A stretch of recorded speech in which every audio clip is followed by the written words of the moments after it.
नमस्कार, देवभूमि समाचार देख रहे हैं आप। आपके साथ मैं हूं स्वीटी दीक्षित। रुक करेंगे उत्तराखंड की खबरों की और खबर हल्द्वानी से है, जहां ईसा बैनी महोत्सव कार्यक्रम में मुख्यमंत्री पुष्कर सिंह धामी ने पहुंचकर लोगों को शुभकामनाएं दी। इस कार्यक्रम में खेल मंत्री रेखा आर्य सहित कई दिग्गज नेता शामिल हुए। मुख्यमंत्री पुष्कर सिंह धामी का जोरों शोरों के साथ फूलों से स्वागत किया गया। सीएम धामी ने कार्यक्रम में 713 करोड़ की 259 योजनाओं का शिलान्यास किया।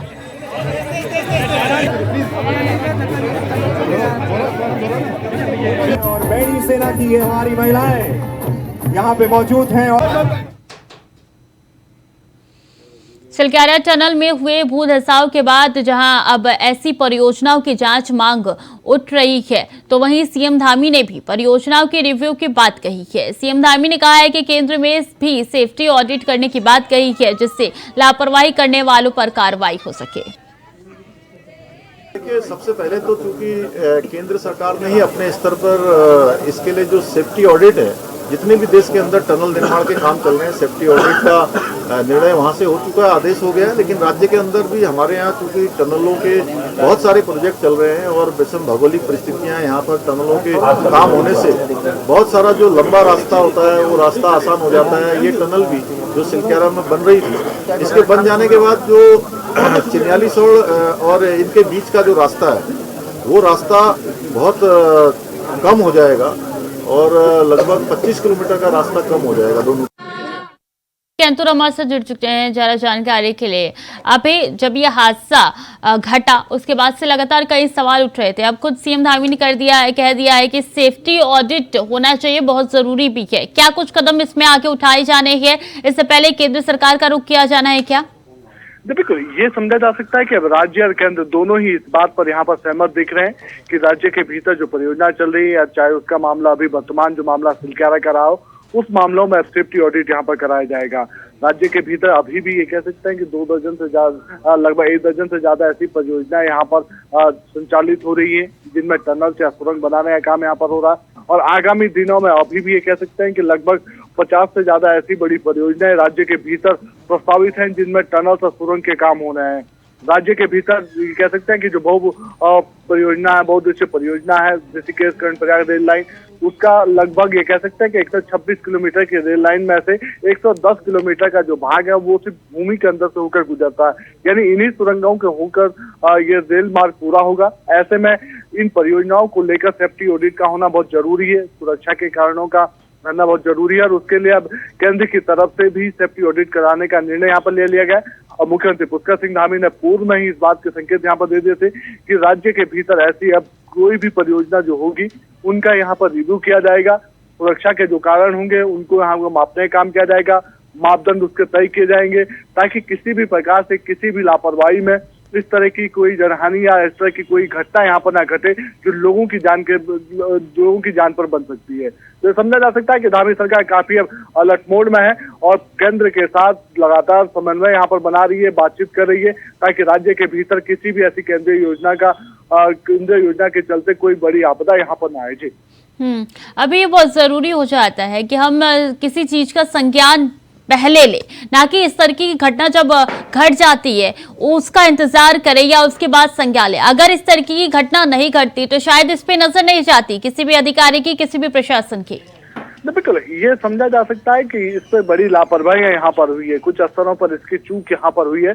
लेकिन ये समझा जा सकता है कि जो परियोजना यहाँ पर बन रही है, चाहे वो सिलक्यारा का टनल निर्माण का काम हो या दूसरी जो बड़ी परियोजना है, वो राज्य के अधीन नहीं बल्कि केंद्र सरकार के अधीन वहां पर आती है। राज्य सरकार सिर्फ एक मार्गदर्शन की भूमिका यहाँ पर अदा कर सकता है, लेकिन नुकसान राज्य को हो रहा है क्योंकि विकास राज्य में होना है इन परियोजनाओं के चलते। इसलिए राज्य सरकार अभी से ही एक्शन मोड में यहाँ पर है, एक्टिव मोड में सतर्कता केंद्र से लगातार बातचीत यहाँ पर कर रही है। ऐसी परियोजनाओं का रिव्यू करने की मांग यहाँ पर राज्य सरकार कर रही थी, जिस पर अब जाकर पीएमओ की तरफ से ये कहा गया है कि ऐसी सभी परियोजनाओं का यहाँ पर सेफ्टी ऑडिट होगा, सुरक्षा के मानकों को जांचने का काम यहाँ पर होगा, ताकि निकट भविष्य में किसी भी प्रकार से ऐसी कोई दुर्घटना या ऐसा कोई कारण यहाँ पर ना बने जिससे लोगों की जान यहाँ पर खतरे में डल सकती है। इसलिए अब ये कहा जा सकता है कि राज्य के भीतर हर परियोजना का सेफ्टी ऑडिट यहाँ पर होगा, ताकि सुरक्षा के मानक तय किए जा सके और सुरक्षा के साथ कोई खिलवाड़ यहाँ पर ना हो। जी, तो क्या लगता है सबसे पहले ऐसा कौन सा कदम उठाया जाएगा और कौन कौन से ऐसे सेफ्टी प्रिकॉशंस होंगे जो कि बरते जाएंगे? देखिए, जिस प्रकार की परियोजना यहाँ पर होगी उसके जो सुरक्षा के मानक होंगे उनको चेक करने का काम किया जाएगा। यानी अगर टनल्स बनाने का काम यहाँ पर चल रहा है तो टनल्स बनाने के जो सुरक्षा के जो मानक होंगे, सुरक्षा के जो उपकरण वहाँ पर जरूरी होंगे, उनको सबसे पहले बनाने के लिए वहाँ पर निर्देशित किया जाएगा। जैसे टनल्स के भीतर ह्यूम पाइप का डाला जाना हो, स्केप चैनल्स का बनाया जाना हो, ताकि आपदा की घड़ी या विपदा की घड़ी में उन सब चीजों का सहारा लेके लोगों को बचाया जा सके। इसके अलावा अगर दूसरे जो मानक सुरक्षा के होते हैं उन मानकों को और सुदृढ़ करने के लिए कहा जाएगा, ताकि सुरक्षा के साथ किसी प्रकार का खिलवाड़ ना हो। ये समझा जा सकता है कि अधिकारियों की जिम्मेदारी भी अब यहाँ पर तय की जाएगी। जिस क्षेत्र में निर्माण काम हो रहे होंगे उस क्षेत्र का जो जिम्मेदार अधिकारी होगा उसकी जिम्मेदारी तय कर दी जाएगी, ताकि ऐसी विपदा की घड़ी से ये समझा जा सके कि उन सब चीजों से पहले समय रहते हुए निपटा जा सके, ताकि कोई भी खतरा यहाँ पर आगे ना बढ़ सके। और अगर कोई खतरा यहाँ पर होता है तो फिर उस जिम्मेदार अधिकारी के खिलाफ समय रहते हुए कार्रवाई की जा सके। जी, अभी न सिर्फ इस पर प्रशासन को ध्यान देने की जरूरत है, बल्कि एक नजर इस पर भी डालनी चाहिए कि जिस कॉन्ट्रैक्टर को आप कॉन्ट्रैक्ट करते हैं, कॉन्ट्रैक्ट देते हैं, वो किन निर्देशों का पालन कर रहा है, क्योंकि लापरवाही सबसे बड़ी उन्हीं की निकल के सामने आती है। बिल्कुल। अब ये समझा जा सकता है कि जब सेफ्टी ऑडिट को यहाँ पर मंजूरी मिल चुकी है तो राज्य के भीतर ऐसी कोई भी परियोजना जो इस समय निर्माणाधीन हो या भविष्य के लिए प्रस्तावित हो, उन सभी में ये कह सकता है कि टेंडर प्रक्रिया से लेकर और निर्माण काम तक सभी कार्यों में सेफ्टी का यहाँ पर विशेष ध्यान यहाँ पर रखा जाएगा। पारदर्शिता को यहाँ पर प्रायोरिटी पर रखा जाएगा, प्राथमिकता उसे दी जाएगी, और जो तय समय पर काम पूरा कर सके, कामों की गुणवत्ता सही बन सके, उसके लिए यहाँ पर ये कह सकते हैं कि उसको यहाँ पर काम देने का काम सरकार की तरफ से किया जाएगा। लेकिन जहां पर लापरवाही होगी उसके खिलाफ समय रहते हुए सरकार की तरफ से अब अधिकारियों की जो जिम्मेदारी तय की जाएगी उस जिम्मेदारी को फॉलो करने के लिए कहा जाएगा। अगर कोई उस पर लापरवाही बरतता है तो फिर ऐसे अधिकारी और कर्मचारी के खिलाफ भी यहाँ पर कार्रवाई होगी, क्योंकि मुख्यमंत्री पुष्कर सिंह धामी का सख्त संदेश है कि राज्य में किसी भी भ्रष्टाचार को बर्दाश्त नहीं किया जाएगा। जो भ्रष्टाचार करेगा उस भ्रष्टाचार के खिलाफ यहाँ पर कार्रवाई होगी। ऐसे में जब यह सिलक्यारा का जो टनल हादसा हुआ तो राज्य सरकार की पहली प्राथमिकता उन सभी श्रमिकों को बाहर निकालने की थी। अब जब श्रमिक बाहर सकुशल निकल चुके हैं, सभी लोग सुरक्षित हैं, तो अब राज्य सरकार उन सभी परियोजनाओं का रिव्यू यहाँ पर करा रही है। निगमों की तरफ से भी सेफ्टी ऑडिट की मंजूरी मिल चुकी है। तो अब ये कहा जा सकता है कि राज्य सरकार और केंद्र सरकार दोनों मिलकर इन सब ऐसी बड़ी परियोजनाओं के जो सुरक्षा के मानक है उनको चेक करने का काम करेंगे, ताकि निकट भविष्य में कोई और खतरा इन परियोजनाओं से राज्य में ना हो। जी, सेफ्टी ऑडिट काफी जरूरी भी हो जाता है, क्योंकि हादसा जो घटित हुआ है अभी, इसके बाद से हर किसी के मन में वो डर बैठ गया है कि अगर हम कार्य करने जाए, कोई भी श्रमिक के परिवार वाले हो, अगर ये कार्य करने जाए, उत्तराखंड के विकास में अगर योगदान दे, तो खुदा न खास्ता ऐसा हादसा हो गया तो आगे क्या होता है कोई भी नहीं बता सकता। इसलिए बहुत जरूरी हो जाता है ये। बिल्कुल, ये समझा जा सकता है कि इस पूरे जो रेस्क्यू अभियान यहाँ पर चला, जो ये हादसा सिलक्यारा टनल्स का हुआ था, इसमें राज्य सरकार की तारीफ इसलिए भी की जा सकती है कि राज्य सरकार के हर अधिकारी कर्मचारी ने समय रहते हुए अपना मोर्चा वहां पर संभाला, इस रेस्क्यू अभियान को पूरी तरह से संपन्न किया। मुख्यमंत्री पुष्कर सिंह धामी पहले दिन से ही वहां पर मौजूद रहे। मुख्यमंत्री पुष्कर सिंह धामी ने वहीं पर ये कह सकते हैं घटनास्थल के पास ही अपना बेस कैंप वहां पर बनाया, ताकि सरकार के काम भी बाधित ना हो और इस रेस्क्यू अभियान की मॉनिटरिंग समय रहते हुए हो सके। इसके अलावा जो राज्य के दूसरे कर्मचारी अधिकारी थे वो लगातार इस रेस्क्यू अभियान को सफल बनाने में जुटे रहे, और जिस प्रकार से श्रमिकों को भरोसा दिलाने का काम यहाँ पर किया गया, मुख्यमंत्री पुष्कर सिंह धामी जिस प्रकार से उनकी हौसला अफजाई यहाँ पर कर रहे थे, एसडीआरएफ के कमांडेंट जिस प्रकार से उनकी हौसला अफजाई यहाँ पर कर रहे थे, सचिव नीरज खैरवाल, डीजी सूचना जिस प्रकार से वहां पर अधिकारियों को दिशा निर्देश दे रहे थे, तो ऐसे में समझा जा सकता है कि राज्य सरकार ने अपनी भूमिका का पूरी तरह से यहाँ पर वहन की है, कर्तव्य निष्ठा के साथ वहां पर अपना काम किया है, और उसी का भरोसा रहा है कि जो श्रमिक बाहर निकल कर आए उन्होंने राज्य सरकार का आभार प्रकट किया। श्रमिकों के परिजनों ने मुख्यमंत्री पुष्कर सिंह धामी का आभार प्रकट किया और कहा कि जिस प्रकार से काम सरकार यहाँ पर कर रही है, जो भरोसा श्रमिकों को दिलाने का काम हुआ, उससे उनका हौसला अफजाई हुई है, वो टूटे नहीं, और यही वजह रही कि इस जंग को जीतने में वो कामयाब यहाँ पर है। निकट भविष्य में जो निर्माणदायी जो कंपनियां होंगी उनके सुरक्षा मानकों को चेक करने का काम सरकार की तरफ से भी किया जाएगा। जी बिल्कुल, ये काफी जरूरी भी हो जाती है, क्योंकि जिस तरीके की लापरवाही निकल के सामने आ रही है उस पर कार्रवाई करना अहम हो जाता है। बहुत बहुत शुक्रिया अभय आपका तमाम जानकारियों के लिए।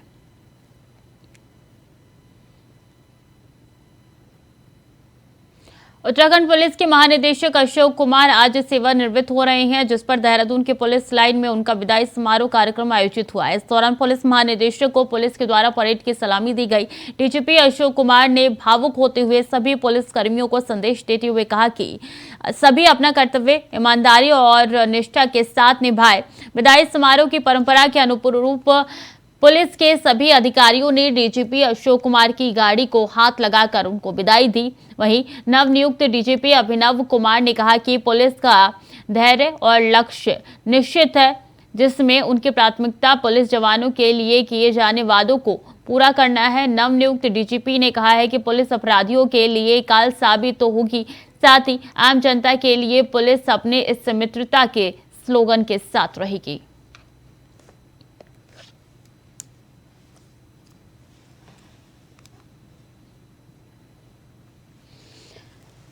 तो आपको बता दें कौन है उत्तराखंड के नए डीजीपी। अभिनव कुमार होंगे उत्तराखंड के नए डीजीपी। 1996 बैच के आईपीएस अधिकारी है अभिनव कुमार। बता दें देहरादून हरिद्वार की पुलिस के कप्तान भी रह चुके हैं अभिनव कुमार, और इसी के साथ गढ़वाल आईजी के पद पर भी रह चुके हैं अभिनव कुमार। वो सेवा भी दे चुके हैं, सीआरपीएफ में भी अपनी सेवा दे चुके हैं और अब उत्तराखंड के नए डीजीपी बनने जा रहे हैं। जम्मू कश्मीर से धारा जो 370 हटाई गई थी उसमें भी उनका हाथ था।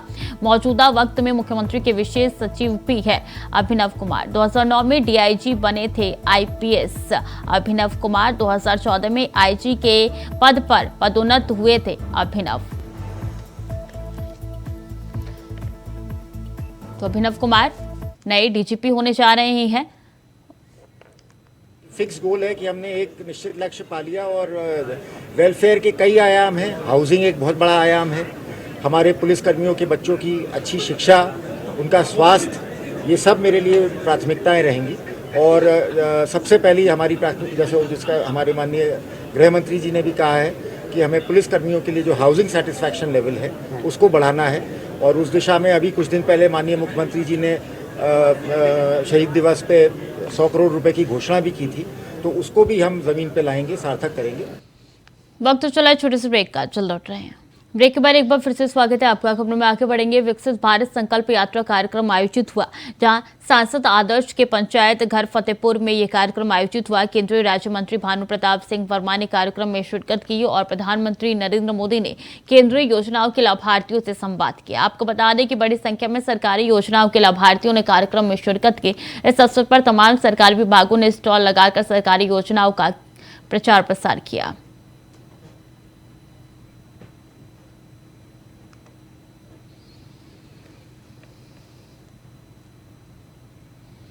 खबर हरिद्वार से है, जहां विश्व हिंदू परिषद के पूर्व राष्ट्रीय अध्यक्ष प्रवीण तोगड़िया आज हरिद्वार पहुंचे। आपको बता दें कि प्रवीण तोगड़िया अंतर्राष्ट्रीय हिंदू परिषद और राष्ट्रीय बजरंग दल के द्वारा आयोजित 3 दिवसीय सम्मेलन में भाग लेने पहुंचे हैं।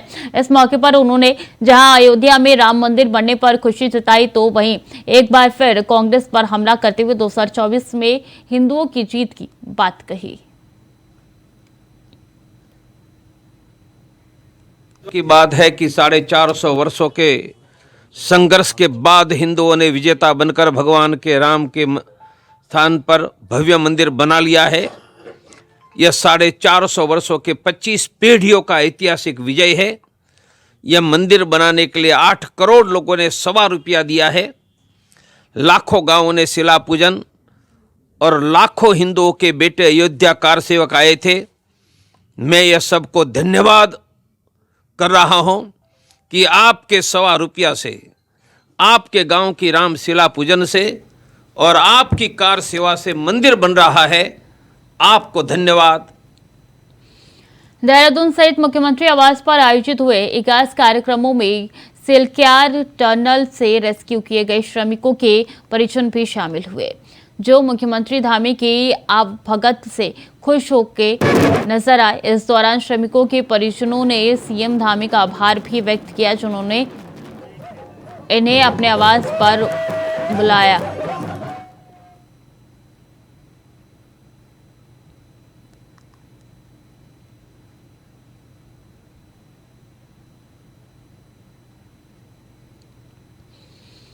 उत्तरकाशी टनल रेस्क्यू ऑपरेशन में सफलता मिलने के बाद दुनिया भर से रेस्क्यू ऑपरेशन सफल होने की बधाई मिल रही है। वहीं प्रदेश कांग्रेस कमेटी टनल बनाने वाली कंपनी पर कार्रवाई करने की मांग कर रही है। आपको बता दें कि NHIDCL ने मल्टीनेशनल कंपनी नवयुगा को टनल बनाने का कार्य सौंपा था, लेकिन टनल से मजदूर बाहर निकलने के बाद कांग्रेस ने नवयुगा कंपनी की कार्यशैली पर सवाल उठाए। प्रदेश कांग्रेस प्रवक्ता शिषपाल सिंह बिस ने टनल की गुणवत्ता, सर्वे रिपोर्ट और जियोलॉजिकल रिपोर्ट समेत अन्य बिंदुओं पर जांच करने के बाद कंपनी पर कड़ी कार्रवाई की मांग की है। विपक्ष तो पहले दिन से ही मांग कर रहा है कि सिलक्यारा की टनल के हादसे के लिए जो कंपनी जिम्मेदार है, जो पहले से ही विवादित है, भ्रष्ट है। 31 अगस्त को महाराष्ट्र के ठाणे में इसी के प्रोजेक्ट में 20 लोगों की मौत हो गई थी। और यहाँ पर भी जो जानकार हैं वो बता रहे हैं कि जहाँ पर स्टील के गाटर लगने चाहिए थे वहाँ 20 mm का सरिया लग रहा था। जहाँ पर कंक्रीट की ब्लॉकिंग होनी चाहिए थी, उसी के बाद जो है निर्माण आगे बढ़ना चाहिए था, वो कंक्रीट की ब्लॉकिंग प्रॉपर नहीं होती, पेंच वर्क नहीं हो रहा था, वहाँ पर स्कैप टनल नहीं थी, इमरजेंसी एग्जिट नहीं थे। खबर पिथौरागढ़ से, जहां 11वीं वाहिनी SSB-DT हाट में कैबिनेट मंत्री गणेश जोशी वृक्षारोपण करते हुए नजर आए। आपको बता दें कि कैबिनेट मंत्री गणेश जोशी पिथौरागढ़ के दौरे पर हैं। आज 11वीं वाहिनी SSB-DT हाट के परिसर में वृक्षारोपण कार्यक्रम का आयोजन किया गया। तो वहीं मंत्री गणेश जोशी ने SSBB के वृक्षारोपण कार्यक्रम की प्रशंसा की। अभी तक 11वीं वाहिनी SSB-DT हाट द्वारा 6553 पौधे लग चुके हैं।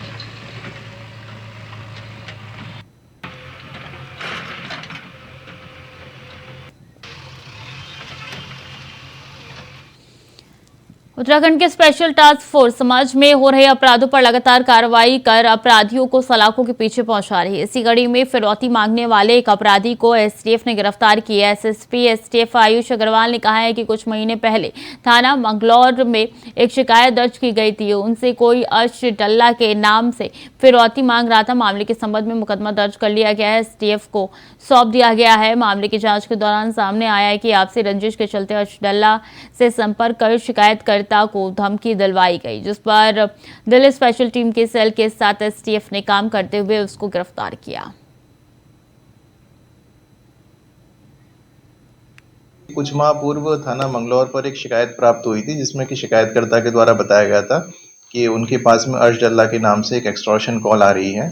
उस संबंध में वहां पर मुकदमा पंजीकृत किया गया था और मामले की संवेदनशीलता को देखते हुए उसको STF को ट्रांसफर किया गया था। तो STF के द्वारा इसमें इन्वेस्टिगेशन की जा रही थी। उस इन्वेस्टिगेशन के दौरान ये सामने आया कि जो शिकायतकर्ता था इसका ही जो गांव का जो पड़ोसी था उसके द्वारा ही आपसी रंजिश में अर्श डल्ला से संपर्क करके के माध्यम से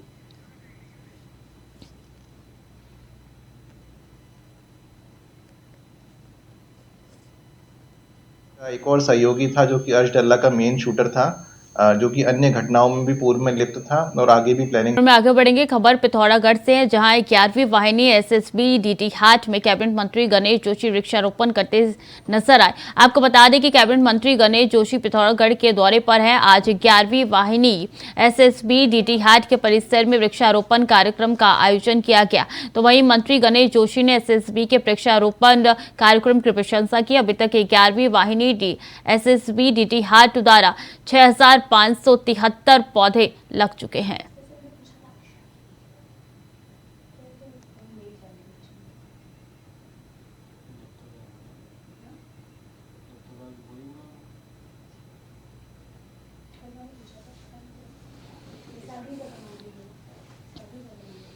नगर निगम हल्द्वानी ने आवारा मवेशियों को गौशालाओं से छोड़ दिया है, जिसके चलते ये मवेशी मुख्य सड़कों और किसानों की फसल को नुकसान पहुंचा रहे हैं। इसके कारण राहगीरों और लपडाव गांव के किसानों को काफी परेशानियों का सामना करना पड़ रहा है। किसान रात भर जागकर अपनी फसलों की देखभाल करने को मजबूर हो गए हैं। दिन भर बंदरों का आतंक और रात को नगर निगम द्वारा छोड़े गए जानवर, इनकी वजह से किसानों का दिन और रात की नींद जो है वो खराब कर रहे हैं। बार बार शिकायत करने के बाद भी कोई किसानों की बात नहीं सुन रहा है।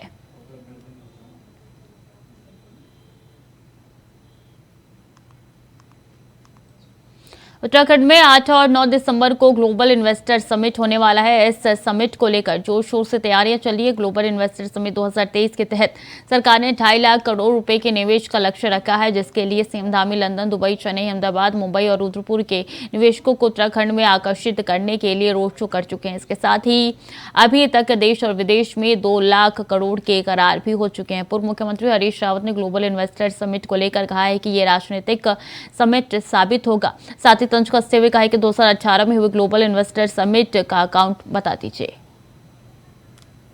BHEL, मैं तो नाम लेके संस्था का नाम कह रहा हूँ, 2014 में टोटल जितनी लोग वहाँ काम करते थे, स्थायी अस्थायी जो है, आज उसकी संख्या आधी हो चुकी है। पहले इन बातों का जवाब दे दो, तब नए इन्वेस्टमेंट की और इन्वेस्टर्स की बात करो। और हमने कुछ ज़मीनें बचा करके रखी थी। हम भाई उत्तराखंड जो जो ग्रो करेगा तो हमारे स्थानीय लोगों को भी तो की उद्यमिता के लिए भी तो आपको धरती रखनी पड़ेगी। जब धरती नहीं रहेगी तो उत्तराखंड का व्यक्ति कहाँ खड़ा रहेगा? यहाँ का मध्यम वर्ग, यहाँ का जो आगे बढ़ता हुआ वर्ग है, वो कहाँ खड़ा रहेगा? आप कौन सा नामचीन उद्योग है जो उत्तराखंड के अंदर नहीं है, जो आप नए ला करके कौन सा उसमें ऐसा कर देंगे कि जिससे मैं तो कह रहा हूँ केवल जितने लोगों ने इस 6-7 सालों के अंदर जिन उद्योगों का पलायन हुआ, बंद हुए, जितनी आई, यदि उसके आधे की भी प्रतिपूर्ति हो जाती है, आधे की भी प्रतिपूर्ति हो जाती है, तो मैं तो कहूँगा इन्वेस्टर समिट हो गया है। उत्तराखंड पुलिस के महानिदेशक अशोक कुमार आज सेवानिवृत्त हो रहे हैं, जिस पर देहरादून के पुलिस लाइन ने उनका विदाई समारोह कार्यक्रम आयोजित हुआ। इस दौरान पुलिस महानिदेशक को पुलिस के द्वारा परेड की सलामी दी गई। डीजीपी अशोक कुमार ने भावुक होते हुए सभी पुलिस कर्मियों को संदेश देते हुए कहा कि सभी अपना कर्तव्य ईमानदारी और कर्तव्य निष्ठा के साथ निभाए। विदाई समारोह के परंपरा के अनुरूप पुलिस के सभी अधिकारियों ने डीजीपी अशोक कुमार की गाड़ी को हाथ लगाकर उनको विदाई दी। वहीं नवनियुक्त डीजीपी अभिनव कुमार ने कहा है कि पुलिस का धैर्य और लक्ष्य निश्चित है, जिसमें उनकी प्राथमिकता पुलिस जवानों के लिए किए गए वादों को पूरा करने का है। नवनियुक्त डीजीपी ने कहा है कि पुलिस अपराधियों के लिए काल साबित होगी, साथ ही आम जनता के लिए पुलिस अपने इस मित्रता के स्लोगन के साथ रहेगी।